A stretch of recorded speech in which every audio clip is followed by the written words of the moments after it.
Good morning, girls. So this week we are in chapter 4 of Proverbs, and the verse that I want to highlight is verse 23. It says, "Above all else, guard your heart, for everything you do flows from it." Now, this is the NIV translation that I read from. There's other translations that say, "Keep your heart" or "Watch over your heart." Some say, "With all diligence." For the issues of our lives flow from the condition of our heart. So let's think about what that actually looks like, because you guys know I'm very visual, right? So like, let's say you're at a mall and there's these high-end designer stores. There are guards at the door of those stores, right? Why? Because there's really expensive, valuable things in that store. So they're not just there to keep everybody out, but they are guarding the access and the flow of what comes in, what goes out, who can come in, who needs to get out. So that's an image of guarding your heart. And then with all diligence, this guard is not just lounging on a chair with his blanket and coffee, right? He's standing, he's watchful, he's alert, and he's ready to take action if needed. So to me, that's an image of guarding your heart with diligence.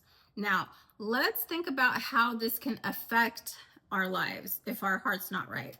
There was a story in Luke where we studied Mary and Martha, and Jesus corrects Martha by telling her, "Hey, you are distracted, worried, and upset about many things." Now, Jesus never reveals something to us to condemn us or just to make us feel bad. The reason that he's revealing it is an opportunity to heal. He reveals to heal. So that is a heart check for her of like, why am I acting like this? Why am I feeling like this? Because it causes her to be resentful towards her sister, and her sister wasn't doing anything. She was just sitting there enjoying her time with Jesus. So if the condition of our heart is not right, something is not quite right in our heart, it's going to affect what we do, how we do it, how we treat people. So it's important to know the condition of your heart and to guard your heart. There was another parable in Luke when we studied where Jesus gives an example of a good tree and a bad tree, and you could tell what kind of tree it is by the fruit that it bears. And again, because I'm very visual, I'm imagining myself as a tree, and the root system is in my heart. So as this tree grows and branches out, the fruit of that tree are the words that I speak.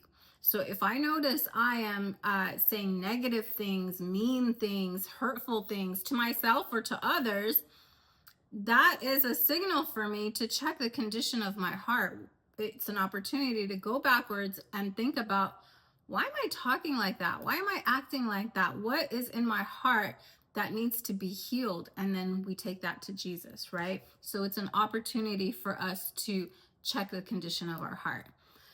So it's really important. So let's remember this verse 23, "Above all else, guard your heart." All right, ladies, I'll see you next week. Bye.